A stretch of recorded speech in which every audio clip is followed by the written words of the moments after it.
उद्यद्भानुसहस्रकोटिसदृशां केयूरहारोज्ज्वलां बिम्बोष्णीं स्मितदन्तपङ्क्तिरुचिरां पीताम्बरालङ्कृतां विष्णुब्रह्मसुरेन्द्रसेवितपदां तत्त्वस्वरूपां शिवां मीनाक्षीं प्रणतोऽस्मि सन्ततमहं कारुण्यवारां निधिम्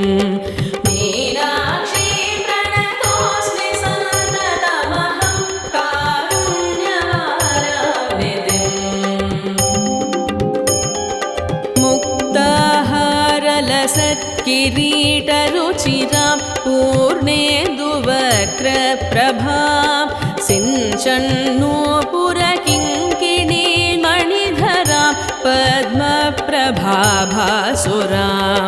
सर्वाभीष्टफलप्रदां गिरिसुतां वाणीरमासेवितां मीनाक्षीं प्रणतोऽस्मि सन्ततमहं निधिम् मीनाक्षीं प्रणतोऽस्मि सन्ततमहं कारुण्यवारां निधिम् श्रीविद्यां शिववामभागनिलयां ह्रीङ्कारमन्त्रोज्ज्वलां श्रीचक्राङ्कितबिन्दुमध्यवसतिं श्रीमत्सभानायकीं श्रीमच्छण्मुखविघ्नराजजननीं श्रीमज्जगन्मोहिनीं मीनाक्षीं प्रणतोऽस्मि सन्ततमहं कारुण्यवारां निधिम् मीनाक्षीं प्रणतोऽस्मि सन्ततमहं कारुण्यवारां निधिम् श्रीमत्सुन्दरनायकीं भयहरां ज्ञानप्रदां निर्मलां श्यामाभां कमलासनार्चितपदां नारायणस्यानुजां वीणावेणुमृदङ्गवाद्यरसिकां नानाविधामम्बिकां मीनाक्षीं प्रणतोऽस्मि सन्ततमहं कारुण्यवारां निधिम् मीनाक्षीं प्रणतोऽस्मि सन्ततमहं कारुण्यवारां निधिम् नानायोगिमुनीन्द्रहृन्निवसतिं नानार्थसिद्धिप्रदां नानापुष्पविराजिताङ्घ्रियुगणां नारायणेनार्चितां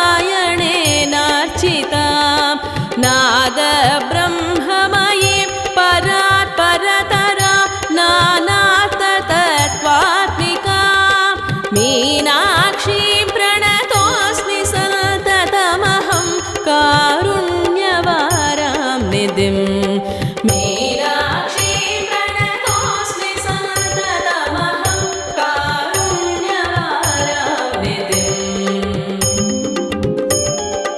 इति श्रीमत्परमहंस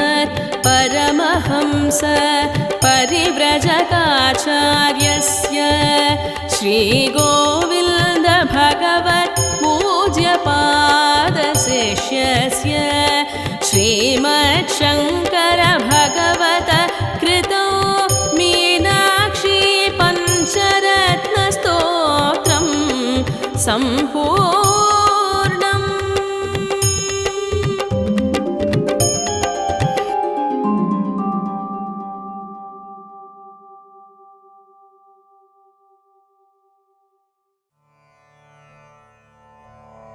मधुरापुरी नायिके नमस्ते मधुरालाभिषुकाभिरामहस्ते मलयध्वज पाण्ड्यराजकन्ये मयि मीनाक्षि कृपां विधेहि धन्ये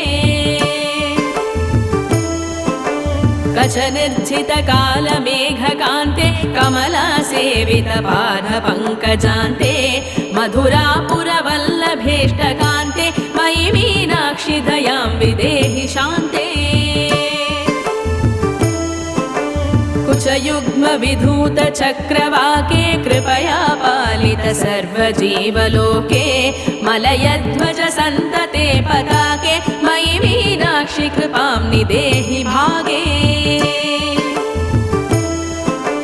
विधिवाहन जेतृकेलियाने विमतमोटन पूजितापधाने मधुरे क्षणभावभूतमीने मयि मीनाक्षि कृपां विदेहि दीने तपनीय पयोजिनी तटस्थे दुहिनप्राय महीधरोधरस्थे मदनारि परिग्रहे कृतार्थे मयि मीनाक्षि कृपां निदेहि सार्थे कलकीरकलोक्तिनाथ दक्षे कलितानेक जगन्निवासि रक्षे मदनाशुकहल्लकान्तपाणे मयि मीनाक्षि कृपां कुरु प्रवीणे मधुवैरिविरिञ्च मुख्य सेव्ये मनसा भावित चन्द्रमौळिसव्ये तरसा परिभूत यज्ञहव्ये मयि मीनाक्षि कृपां विदेहि भव्ये जगदम्ब कदम्ब मूलवासे कमलामोदमुखेन्दुमन्दहासे मदमन्दिर चारुदृग्विलासे मयि मीनाक्षि कृपां विदेहि दासे पठतामनिशं प्रभातकाले मणिमालाष्टकमष्टभूतिदायी घटिका शतचातुरीं प्रदद्या करुणापूर्णकटाक्षसन्निवेशात्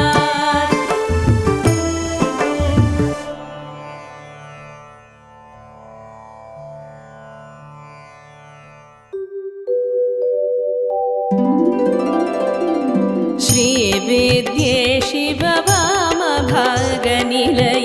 श्रीराजराजार्चिते श्रीनाथादिगुरुस्वरूपविभवे चिन्तामणिपीठिके श्रीवाणी गिरिजानुताङ्घ्रिकमले श्रीशाम्भवी श्रीशिवे मध्याह्ने मलयध्वजादिपसुते मां पाहि मीनाम्बिके मां पाहि मीनाम्बिके मां पाहि मीनाम्बिके मां पाहि मीनाम्बिके मां पाहि मीनाम्बिके मां पाहि मीनाम्बिके मां पाहि मीनाम्बिके आर्ताली वरदेन ताभयकरे वक्षोजबारान्विते वेद्ये वेदकालाभमौलिविधिते विद्युल्लता विग्रहे माधपूर्णसुधारसार्द्रहृदये मां पाहि मीनाम्बिके मां पाहि मीनाम्बिके मां पाहि मीनाम्बिके मां पाहि मीनाम्बिके मां पाहि मीनाम्बिके कोटिराङ्गतरत्नकुण्डलधरे कोदण्डबाणाञ्चिते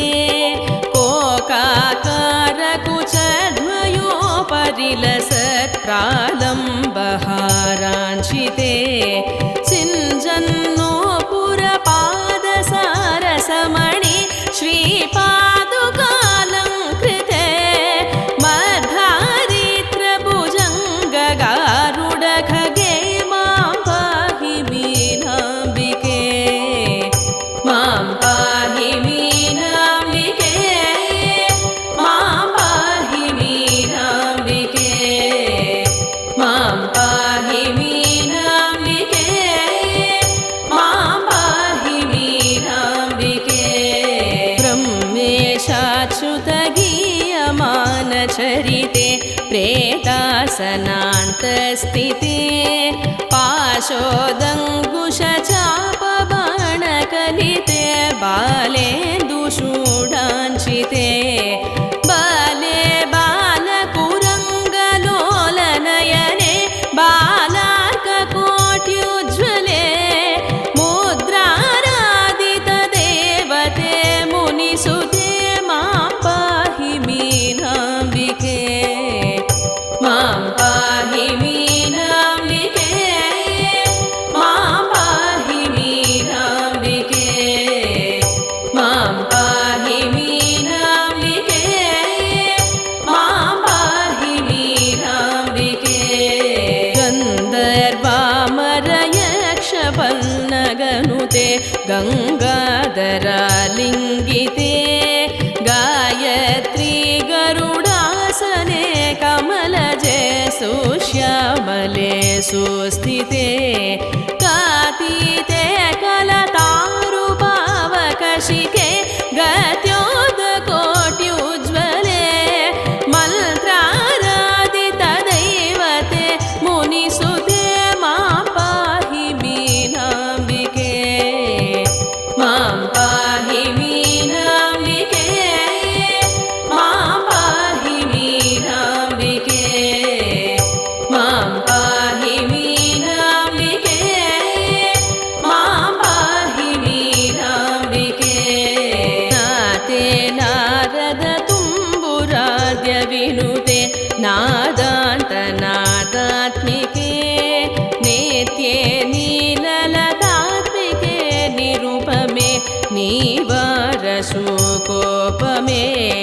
कान्ते कामकले कदम्बनिलये कामेश्वराङ्गस्थिते मद्विद्ये मदभीष्टकल्पलतिके मां पाहि मीनाम्बिके मां पाहि मीनाम्बिके मां पाहि मीनाम्बिके मां पाहि मीनाम्बिके मां पाहि मीनाम्बिके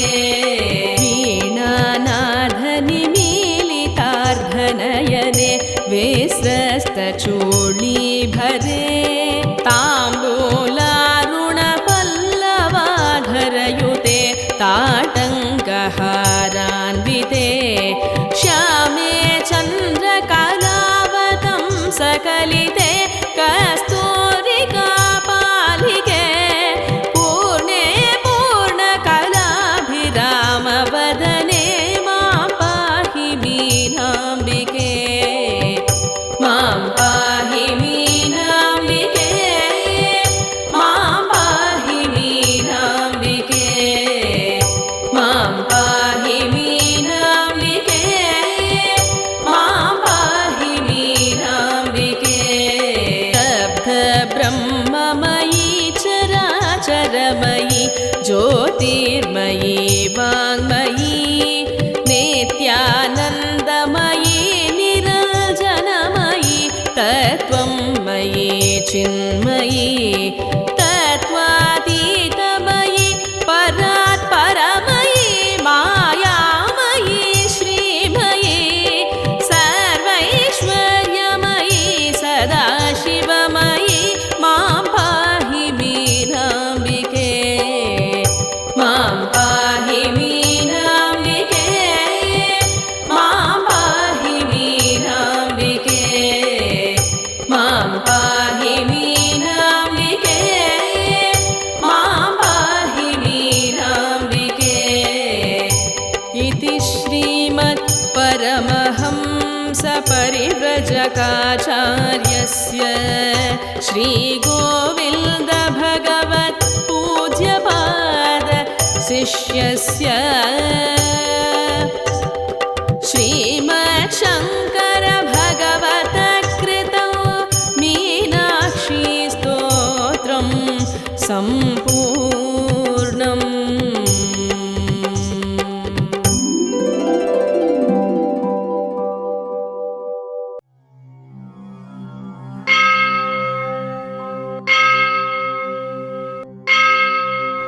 ॐ मातङ्ग्यै नमः। ॐ विजयायै नमः। ॐ श्यामायै नमः। ॐ सचिवेश्यै नमः। ॐ शुकप्रियायै नमः। ॐ नीभप्रियायै नमः। ॐ कदम्भेश्यै नमः। ॐ मधुकूर्णितलोचनायै नमः। ॐ भक्तानुरक्तायै नमः।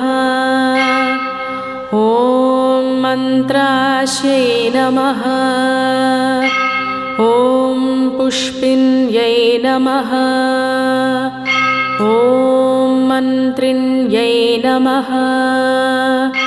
ॐ शिवायै नमः। ॐ कलवत्यै नमः। ॐ रक्तवस्त्रायै नमः। ॐ अभिरामायै नमः। ॐ सुमध्यमायै नमः। ॐ त्रिकोणमध्यनिलयायै नमः। ॐ चारुचन्द्रावधंसिन्यै नमः।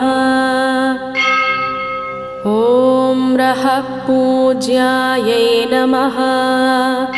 ॐ रहःकेल्यै नमः। ॐ योनिरूपायै नमः।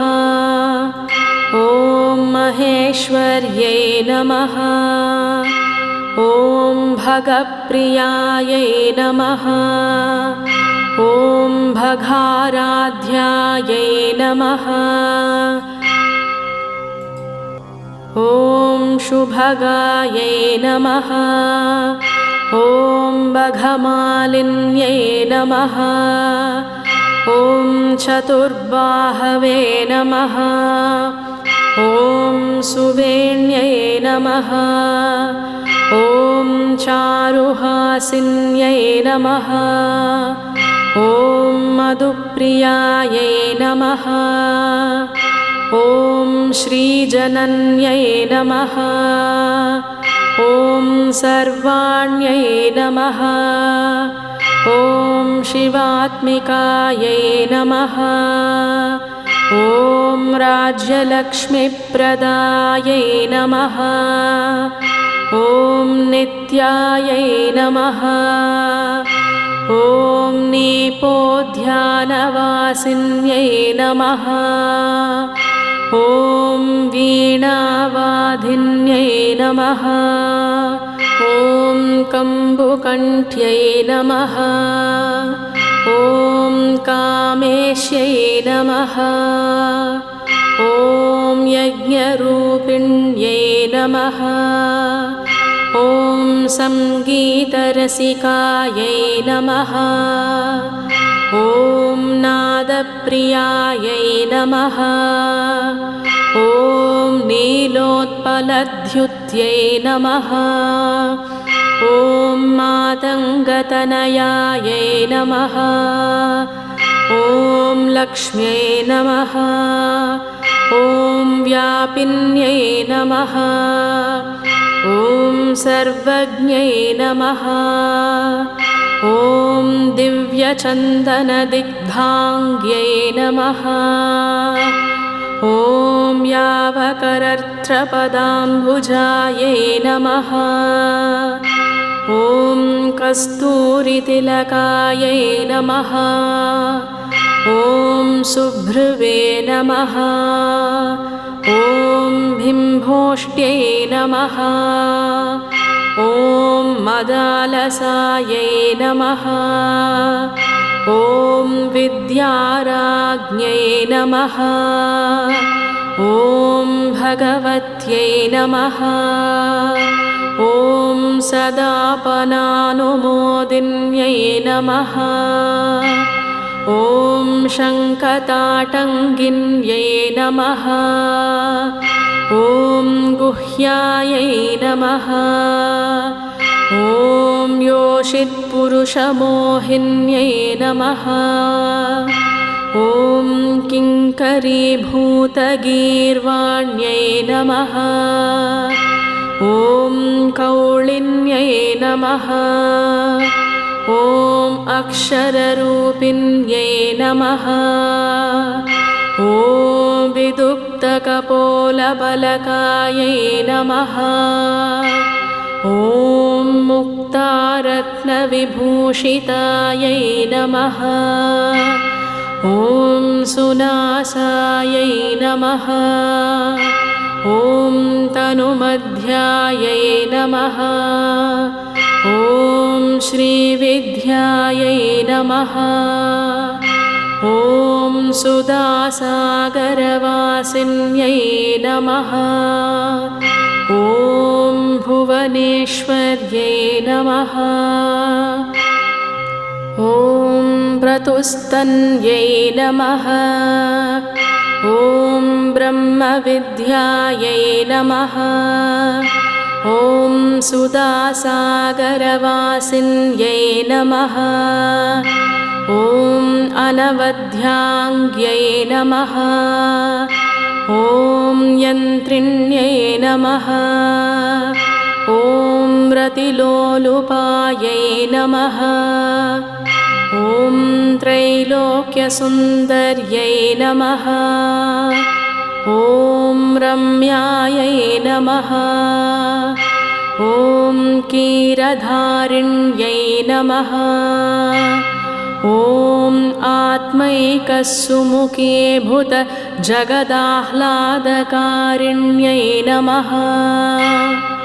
ॐ कल्पातीतायै नमः। ॐ कुण्डलिन्यै नमः। ॐ कलाधरायै नमः। ॐ मनस्विन्यै नमः। ॐ अचिन्त्यानन्दविभवायै नमः। ॐ रत्नसिंहासनेश्वर्यै नमः।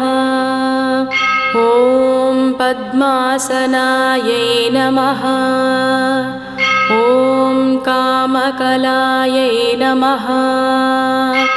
ॐ स्वयंभूकुसुमप्रियायै नमः। ॐ कल्याण्यै नमः। ॐ नित्यपुष्पायै नमः। ॐ शाम्भव्यै नमः। ॐ सर्वविद्याप्रदायै नमः। ॐ वाच्यै नमः। ॐ गुह्योपनिषदुत्तमायै नमः। ॐ नृपवेश्यकर्यै नमः। ॐ भोक्त्र्यै नमः। ॐ जगत्प्रत्यक्षसाक्षिणे नमः। ॐ ब्रह्मविष्णवीजनन्यै नमः। ॐ सर्वसौभाग्यप्रदायिन्यै नमः। ॐ गुह्यातिगुह्यगोप्त्रै नमः। ॐ नित्यक्लिन्नायै नमः। ॐ अमृतोद्भवायै नमः। ॐ कैवल्यधात्र्यै नमः। ॐ वशिन्यै नमः। ॐ सर्वसम्पत्प्रदायिन्यै नमः। ॐ ब्रह्मविद्यायै नमः। ॐ श्यामलाम्बिकायै नमः। ॐ भवस्य देवस्य पत्न्यै नमः। ॐ सर्वस्य देवस्य पत्न्यै नमः। ॐ ईशानस्य देवस्य पत्न्यै नमः। ॐ पशुपतेर्देवस्य पत्न्यै नमः। ॐ उग्रस्य देवस्य पत्न्यै नमः। ॐ रुद्रस्य देवस्य पत्न्यै नमः ॐ भीमस्य देवस्य पत्न्यै नमः ॐ महतो देवस्य पत्न्यै नमः ॐ श्रीललिता महात्रिपुरसुन्दरी स्वरूप श्रीमीनाक्षी परमेश्वरी परदेवता अम्बिकायै नमो नमः। ॐ श्री श्री श्री मीनाक्षी अष्टोत्तरशतनामावलिः।